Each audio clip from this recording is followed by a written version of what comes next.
சென்னையில் நடந்த ஜானகி நூற்றாண்டு விழாவில் AI தொழில்நுட்பத்தில் எம்ஜிஆர் உரையாற்றினார். மற்றவர்களின் ஆலோசனைகளை கேட்டு நான் அரசியலுக்கு வந்திருந்தால் எல்லாவற்றையும் இழந்திருப்பேன். நடிகர் ரஜினிகாந்த் பரபரப்பு பேச்சு. முன்னாள் முதல்வர் ஜானகி ராமச்சந்திரனின் நூற்றாண்டு விழா சென்னை வானகரத்தில் கோலாகலமாக தொடங்கியது. அதிமுக சார்பில் நடத்தப்படும் இந்த விழாவை பொதுச் செயலாளர் எடப்பாடி பழனிசாமி குத்துவிளக்கேற்றி தொடங்கி வைத்தார்.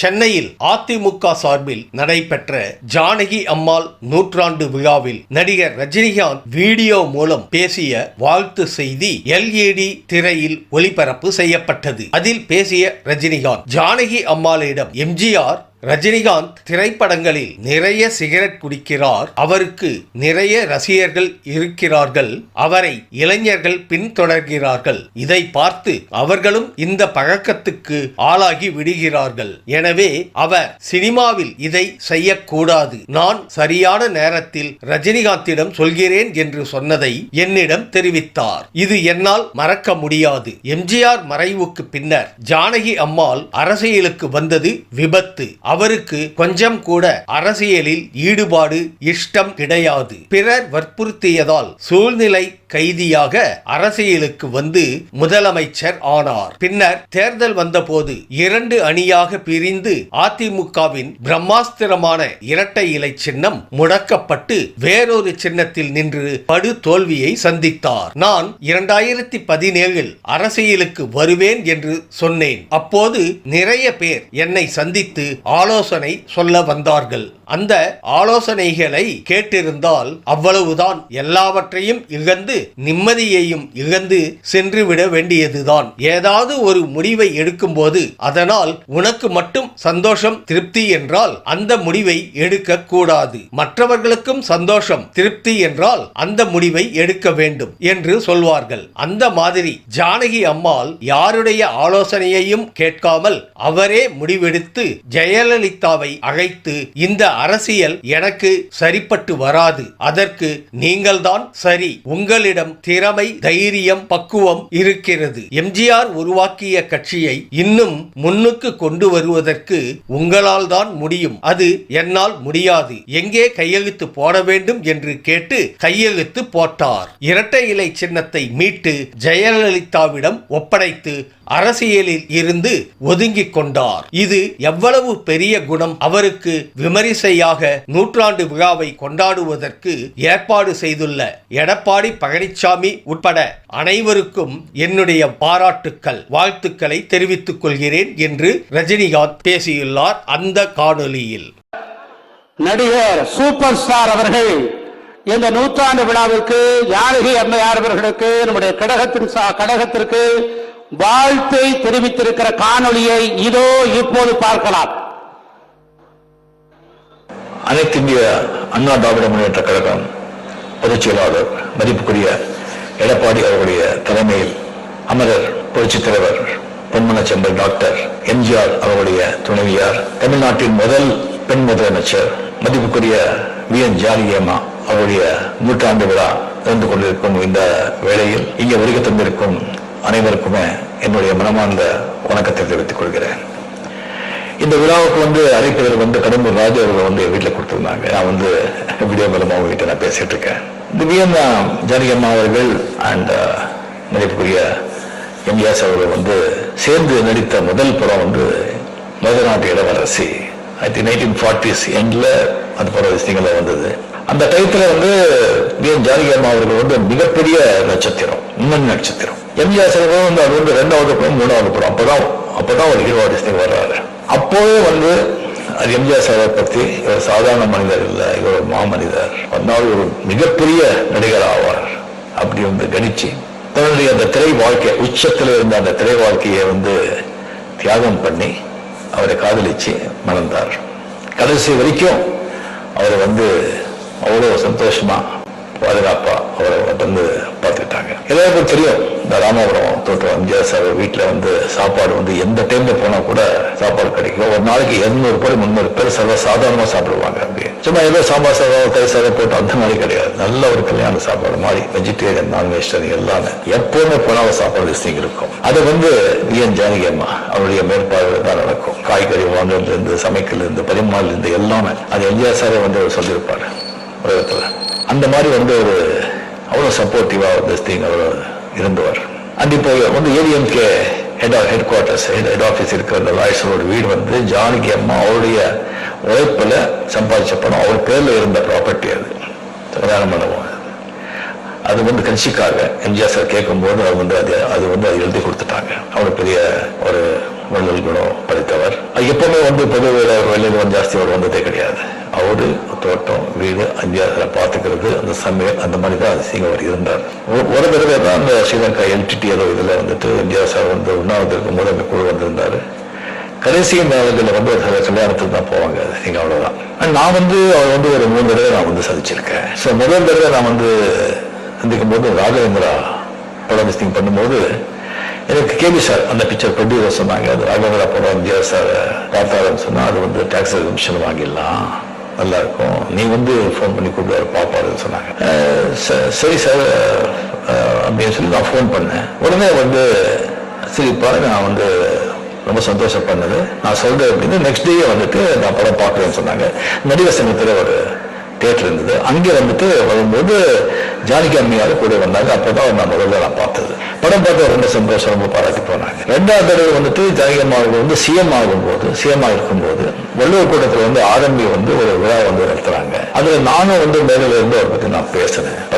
அது வந்து 2வது தடவை. 3வது தடவை வந்துட்டு இந்த அவருக்கு வந்து தத்துப்பிள்ளை அப்பு அப்படின்னு சொல்லிட்டு இருந்தார். அவருடைய வீடு மந்திரத்துல வந்து ஒரு பெரிய காம்பவுண்ட், பெரிய 2 வீடு இருந்தது. அங்கே ஒரு வீடு அவர் இருந்தாங்க, இன்னொரு வீட்டில் வந்துட்டு ஷூட்டிங் வந்து விட்டுட்டு இருந்தாங்க. அப்போ நான் வந்து ஷூட்டிங் அங்கே பண்ணிட்டு இருக்கும்போது அரசியல் வந்து விலகி இருந்த நேரம் வந்து ஜானகி அம்மா அவர்கள் வந்து அப்போவை பார்க்கறதுக்கு அந்த வீட்டுக்கு வந்திருந்தாங்க. ஸோ என் ஷூட்டில் வந்து தெரிஞ்ச பிறகு நீங்கள் ஃப்ரீயாக இருந்தால் அவரை கூப்பிட்டு மீட் பண்ணுறேன்னு சொன்னாங்க. அந்த செய்தி வந்த உடனே நான் வந்து அவர் போய் பார்த்தேன். ரொம்ப மகிழ்ச்சியாக சந்தோஷமா ஆரோக்கியமாக இருந்தாங்க. அவசியமாக இருக்கும்போது பார்க்கறதுக்கு ரொம்ப ஒரு இதாக இருந்தார். பார்த்து காப்பி சாப்பிட்டீங்களா சொல்லிட்டு மேலே சொல்லி நம்ம பண்ணோம் சார் பஸ் ஓடிச்சு. அங்கேருந்து நல்லா சாப்பாடு அவங்க கையாலேயே வந்து காஃபி போட்டு எனக்கு கொடுத்தாரு. பெரிய விஷயம் வந்து படம் நான் பார்த்ததெல்லாம் பேசிட்டு இருக்கும்போது அவர் சொன்னாங்க, இந்த மாதிரி ராகவேந்திரா படம் பார்த்த பிறகு அவரு எம்ஜிஆர் சார் சரியா ஒரு 15-20 வருஷம் அந்த உங்களை பத்தி அந்த படத்தை பத்தி பேசிட்டு இருந்தாங்க. எப்படி ரஜினி இவ்வளவு சாந்தமா இவ்வளவு அமைதியா இவ்வளவு அழகா பண்ணியிருக்காரு, ரொம்ப ஆச்சரியம் இது அப்படியே ரொம்ப பாராட்டினாரு. அப்படியே வந்து அவர் வந்து படத்துல வந்து நிறைய சிகரெட் சாப்பிட்டு அதெல்லாம் பண்றாங்க, நிறைய வந்து ஃபாலோவர்ஸ் ஃபேன்ஸ் எல்லாம் இருக்காங்க இளைஞர். அதெல்லாம் பார்த்து அவங்களும் சிகரெட் சாப்பிட்டு அவங்களும் வந்து அந்த பழக்கத்துக்கு வந்து இதாகிறாங்க. அது சினிமாவில் அவர் பண்ணக்கூடாது, நான் சரியான டைத்தில் அவருக்கு சொல்றேன் அது அப்படின்னு சொல்லி அவர் சொன்னாங்க. அது வந்து என்னால் வந்து மறக்கவே முடியாது. இந்திய வந்து மறைஞ்ச பிறகு அவர் அரசியலுக்கு வந்தது வந்து அரசியல் விபத்து, பொலிட்டிக்கல் ஆக்சிடென்ட். அவர் கொஞ்சம் கூட அதில் வந்து ஈடுபாடு இல்லை, இஷ்டமே இல்லை. ஒரு சூழ்நிலை வந்து ஒரு கைதியா இருந்து சில பேருடைய வற்புறுத்தி அது வந்து அரசியலுக்கு வந்து ஒரு சிஎம் ஆனாங்க. அது கொஞ்சம் நாளைய வந்து மறுபடியும் வந்து ஒரு தேர்தல் லிஸ்டிங் வரும்போது 2 அணியா அது பிரிஞ்சு அது வந்து ரெட்டையில வந்து மடக்கப்பட்டு அது வந்து கம்ப்ளீட்லி வந்து ஏடிஎம்கே ஒரு பிரம்மாஸ்திரம் இந்த ரெட்டையில அது மடக்கி வந்து வேற சின்னத்துல நின்று அந்த தோல்வியை சிந்திச்சாங்க. எப்பவுமே வந்து இந்த சரிகளை வந்து நான் வந்து 17 வந்து அரசியலுக்கு நான் வர்றேன்னு சொன்னேன். அதுக்கப்புறம் நிறைய பேர் சந்திச்சேன், நிறைய பேர் வந்து ஆலோசனை சொல்ல வர்றாங்க. அந்த ஆலோசனையில கேட்டா நாம வந்துட்டு அவ்வளவுதான் எல்லாத்தையும் எழுந்து நிம்மதி எல்லாமே எழுந்து வந்து போட வேண்டியதுதான். அது தெரிஞ்சு சொல்றாங்களா தெரியாம சொல்றாங்களா அப்படின்னு தெரியாது. ராமகிருஷ்ண பரமஹம்சர் சொல்லுவாங்க, ஏதாவது ஒரு முடிவு எடுக்கும்போது அந்த முடிவை வந்து எடுக்கும்போது அந்த முடிவினால வந்து உனக்கு மட்டும் சந்தோஷ திருப்தியா அதனால மற்றவங்களுக்கு சந்தோஷ திருப்தியா யோசனை பண்ணிப்பாரு. உனக்கு மட்டும் சொன்ன அந்த முடிவு எடுக்காது. அந்த முடிவாக உனக்கு மட்டும் இல்ல மற்றவங்களுக்கு சந்தோஷம் அது திருப்தி அப்படின்னு சொல்லி அந்த முடிவு எடு அப்படின்னு சொல்லுவாங்க. அந்த மாதிரி ஜானகி அம்மா அவர்கள் வந்து கம்ப்ளீட்லி வந்து யாருடைய ஆலோசனையை கேட்காம அப்படி உட்காந்து அவரே முடிவெடுத்து ஜெயலலிதா அவரை கூப்பிட்டு, இந்த பாருமா இந்த அரசியல் எனக்கு சரிப்பட்டு வராது, அதுக்கு நீங்க தான் கரெக்ட், நீங்க அந்த திறமை இருக்கு, அந்த தைரியம் இருக்கு, அந்த பக்குவம் இருக்கு, அந்த ஒரு அவர் ஸ்தாபிச்ச அந்த பெரிய அந்த கழகத்தை முன்னு கொண்டு வருவதற்கு அதை இன்னும் பிரசாதத்துக்கு உங்களால தான் முடியும், என்னால் அது முடியாது. எங்கே சைன் பண்ண சொல்லு, நான் சைன் பண்றேன்னு சொல்லிட்டு ஃபுல்லாக சைன் பண்ணி ரெட்டை வழியை வெளியே இது பண்ணி அது கம்ப்ளீட்டாக ஜெயலலிதா அம்மா கிட்ட அது ஒப்படைச்சு அரசியல் ஒதுங்கிட்டார். அது எவ்வளோ பெரிய ஒரு குணம், ஒரு இது. ஸோ அதனால அவருக்கு இந்த ஒரு நூற்றாண்டு விழா இவ்வளோ விமர்சையாக கொண்டாடுறதுக்கு நிஜமா நான் மனப்பூர்வமா எல்லாரையும் எடப்பாடி அவர்கள் மற்றும் இதுக்கு ஏற்பாடு பண்ணியிருக்கிற அனைவருக்குமே வந்திருக்கிற அனைவருக்குமே என்னுடைய மனமார்ந்த பாராட்டுகள், என்னுடைய வாழ்த்துக்கள். நன்றி, வணக்கம். மிக சிறப்பாக வாழ்த்து காணொலி வழங்கிய சூப்பர் ஸ்டார் ரஜினிகாந்த் அவர்களுக்கு நம்முடைய விழாவின் சார்பிலே பலத்த கரகொலி எழுப்பி நன்றி செலுத்துமாறு அன்போடு கேட்டுக்கொள்கிறோம்.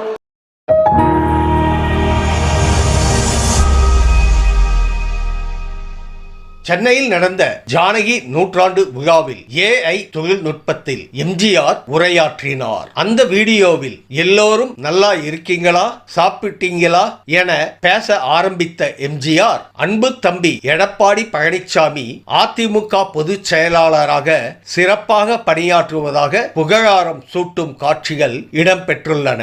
கடந்த செப்டம்பரில் நடந்த திமுக விழாவில் கருணாநிதி AI தொழில்நுட்பத்தில் பேசியது குறிப்பிடத்தக்கது. பேரன்பு வந்த பெரியோரே, தாய்மார்களே, என் ரத்தத்தின் ரத்தமா உடன்பிறப்புகளே, உங்க அனைவருக்கும் வணக்கம். ஏதோ நல்லா இருக்கீங்களா, சாப்பிட்டீங்களா? ரொம்ப நல்லது. நான் எப்போதும் உங்களோடு தான் இருக்கின்றேன், உங்கள் இதயத்தில் தான் வாழ்ந்து வந்திருக்கின்றேன்.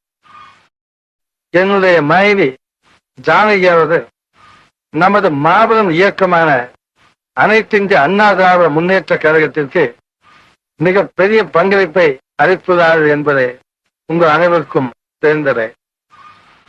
என் மனைவியின் நூற்றாண்டு விழாவில் என் ரத்தத்தின் ரத்தமான உடன்பிறப்புகள் அனைவரும் ஒன்று சேர்ந்து அவர்களுக்காக விழா எடுத்தது, அதுவும் மாபெரும் விழா எடுத்தது எனக்கு மிகவும் பெருமையாக இருக்கின்றது.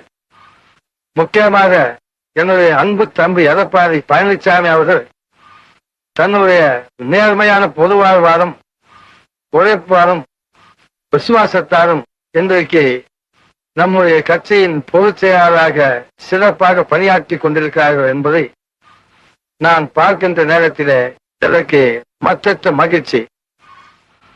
தைரியத்தோடும் வீரத்தோடும் பொன்மனச்சேரி ஜெயலலிதா அவர்கள் சிறப்பாக செயல்பட்டார்கள். அதேபோல் தம்பி பழனிசாமி அவர்களே, நீங்களும் சிறப்பாக செயல்படுகின்றீர்கள். கட்சிக்கு விசுவாசமான தொண்டர்பதை எப்போதும் உங்கள் குரலில் இருக்கும் என்பதை நான் உறுதியாக நம்புகின்றேன். நான் தொடங்கிய இந்த மாபெரும் இயக்கம் எந்த ஒரு தேர்தல் வந்தாலும் அனைவரும் ஒருமித்த கருத்தோடு உழைத்து தேர்தல் பணியாற்றி மாபெரும் வெற்றியை தேடித் தருவீர்கள் என்று நான் நிச்சயமாக நம்புகின்றேன். அனைவருக்கும் என்னுடைய அன்பான ஆசைகள், நாளை நமதே, இந்த நாடும் நமதே. வாழ்க அண்ணா. நன்றி, வணக்கம். அதிமுகவை யாராலும் அழிக்க முடியாது என்று EPS உறுதிபட தெரிவித்துள்ளார். அதிமுக நிறுவனரான மறைந்த எம்ஜிஆரின் மனைவியும் முன்னாள் முதல்வருமான ஜானகியின் நூற்றாண்டு விழா நடைபெற்றது. இதில் பேசிய EPS, நாட்டிலேயே முதலாவதாக தமிழகம் வர அதிமுக தான் காரணம் என்று தெரிவித்தார். அதிமுகவை முடக்க நினைப்பவர்களின் எண்ணம் நிறைவேறாது. அதிமுகவின் வெற்றி நிர்ணயிக்கப்பட்டது என்றும் அவர் குறிப்பிட்டுள்ளார். ஜானகி அம்மையார் 1989ஆம் ஆண்டு தேர்தல் முடிவுக்கு பின் ஜெயலலிதாவிடம் அதிமுகவை ஒப்படைத்துவிட்டு அரசியலிலிருந்து விலகினார். அந்த தியாகத்தை நினைவு கூறும் வகையில் ஜானகி நூற்றாண்டு விழாவை அதிமுகவினர் கொண்டாடி வருகின்றனர். அதே போல OPSம் சசிகலாவும் அதிமுகவை விட்டு விலக வேண்டும் என்று EPS அணியினர் தொடர்ந்து வலியுறுத்தி வருகின்றனர். யார் தியாகம் செய்ய போகிறார்கள்? பொறுத்திருந்து பார்ப்போம். அனைத்து இந்திய அண்ணா திராவிட முன்னேற்ற கழகம் உருவாக்கப்பட்ட பொழுது, பொன்மனச்செம்மல் புரட்சித் தலைவர் எம்ஜிஆர் தோற்றுவிக்கப்பட்ட பொழுது பல்வேறு சோதனைகளை சந்தித்தார். கட்சியை துவங்கிய உடனே திரு கருணாநிதி அவர்களால் பல்வேறு இடையூறுக்கு ஆளாக்கப்பட்டார். ஒருமுறை பொன்மனச்செம்மல் புரட்சித் தலைவர் எம்ஜிஆர் அவர்கள் சட்டமன்றத்திலே பேசிக் கொண்டிருந்த பொழுது அவருடைய மைக் துண்டிக்கப்பட்டது. அதோடு நிற்காமல் அவர் மீது அங்கிருந்த சட்டமன்ற உறுப்பினர்கள் செருப்பை வீசி புத்தகத்தை வீசி தாக்கினார். அப்பொழுது பொன்மனச்செம்மல் புரட்சித் தலைவர் எம்ஜிஆர் அவர்கள் சட்டமன்றத்திலே தொடர்ந்து பேசினார். பேசி முடிக்கின்ற பொழுது சட்டமன்றத்திலே குறிப்பிட்டார், நீங்கள் எவ்வளவு அவமானப்படுத்தினாலும் அதை பற்றி நான் கவலைப்பட மாட்டேன். மீண்டும் இந்த ராமச்சந்திரன் சட்டமன்றத்தில் நுழைகின்ற பொழுது தமிழ்நாட்டு மக்களுடைய பேராதரோடு முதலமைச்சராக நுழைவேன் என்று சபதம் போட்டார். அந்த சபதத்தோடு சட்டமன்றத்தில் தேர்தலை சந்தித்தார். பெரும்பான்மையோடு வெற்றி பெற்றார். அவர் சபதத்தை நிறைவேற்றுகின்ற விதமாக முதலமைச்சராக சட்டமன்றத்திலே நுழைந்தார்.